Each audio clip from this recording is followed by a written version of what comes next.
नमस्कार बच्चों, एक बार फिर से आपका स्वागत है हमारे अपने चैनल रोजगारपुर में। बच्चों, आज की क्लास में हम उपराष्ट्रपति जी के बारे में पढ़ेंगे, जो हम कल पढ़ रहे थे वापस, है ना। चलिए देखिए, आर्टिकल 69 कहता है कि उपराष्ट्रपति जी को जो शपथ है वो कौन दिलाते हैं? वो दिलाते हैं हमारे भारत के प्रेसिडेंट। ठीक है, चलिए।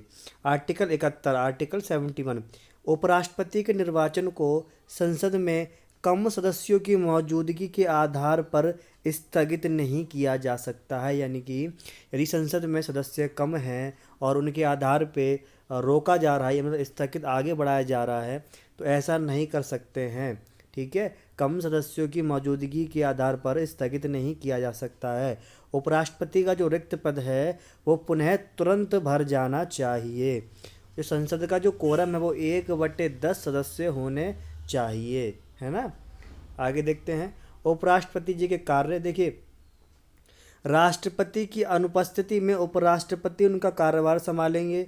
ठीक है, राज्यसभा में जो कोर बिल टाई हो जाता है तो निर्णायक फैसला लेते हैं ये, है ना। और वाइस प्रेसिडेंट के साथ यूनिवर्सिटी के चांसलर यानी कि कुलाधिपति के रूप में काम कर सकते हैं। यह राज्यसभा का सभापति हैं और राज्यसभा की अध्यक्षता इसी के अनुयायी होगी। राज्यसभा में कोई विवाद होने पर जो अंतिम फैसला होगा, अंतिम निर्णय जो होगा वो इन्हीं का होगा। ठीक है भाई, आगे बढ़ते हैं। संघ का मंत्री परिषद। ठीक है, आर्टिकल 74 के तहत भारत के राष्ट्रपति को सलाह देने के लिए संघ का एक मंत्री परिषद होगा तथा उस मंत्री परिषद का अध्यक्ष भारत के कौन होंगे? प्रधानमंत्री होंगे। प्रधानमंत्री का जो निर्वाचन है वो भारत के राष्ट्रपति के द्वारा की जाती है और मंत्री परिषद की नियुक्ति राष्ट्रपति द्वारा प्रधानमंत्री की सलाह पर की जाती है। अब आते हैं केंद्रीय मंत्री यानी कि कैबिनेट मिनिस्टर। यह मंत्रियों की एक समिति होती है। क्या होती है? यह मंत्रियों की एक समिति होती है जो संघ के महत्वपूर्ण विभागों के लिए नियुक्त की जाती है। एक मंत्री एक से अधिक विभाग या मंत्रालयों का भी मंत्री हो सकता है। ठीक है, आगे पढ़ते हैं। अब राज्य मंत्री यानी कि स्टेट मिनिस्टर।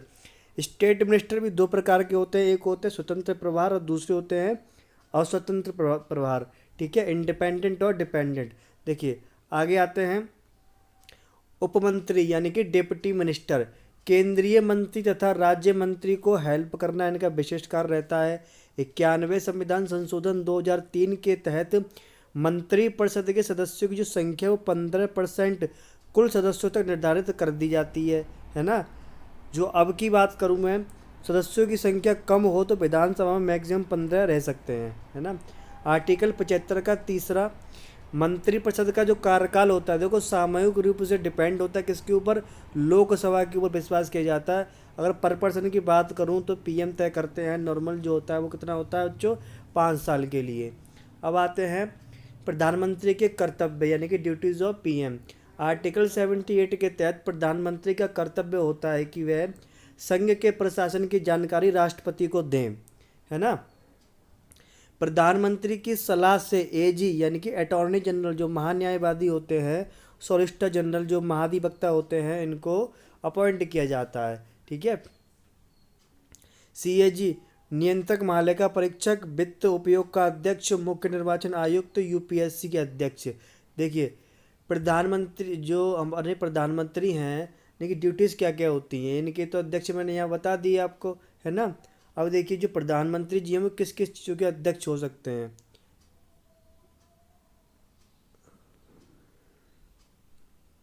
चलिए देखिए, नीति आयोग यानी कि पहले योजना आयोग, national institute for transforming India. ठीक है, नीति आयोग के अध्यक्ष कौन होते हैं? प्रधानमंत्री जी होते हैं। एनडीएमए के अध्यक्ष कौन होते हैं? वो भी प्रधानमंत्री जी होते हैं, यानी कि राष्ट्रीय आपदा प्रबंधन प्राधिकरण, है ना। उसके बाद आता है एनडीसी के अध्यक्ष भी हमारे पीएम साहब होते हैं। नेशनल डेवलपमेंट काउंसिल यानी कि राष्ट्रीय विकास परिषद, द्वीपीय विकास प्राधिकरण यानी कि आईडीए, आइसलैंड डेवलपमेंट अथॉरिटी के अध्यक्ष भी हमारे पीएम साहब होते हैं। पॉपुलेशन कंट्रोल बोर्ड यानी कि जनसंख्या नियंत्रण बोर्ड के अध्यक्ष भी अपने पीएम साहब होते हैं। उसके बाद वन्य जीव संरक्षण के अध्यक्ष भी हमारे पीएम साहब होते हैं। ठीक है। प्रोजेक्ट टाइगर की शुरुआत किसने की थी भाई? इंदिरा गांधी ने, है ना। चलिए आगे पढ़ते हैं।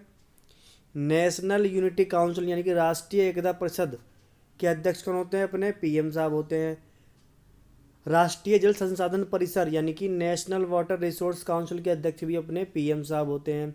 अब आते हैं उप प्रधानमंत्री पद। देखिए उप प्रधानमंत्री पद वैसे कोई संवैधानिक पद ये नहीं है, ये कोई संवैधानिक पद नहीं है।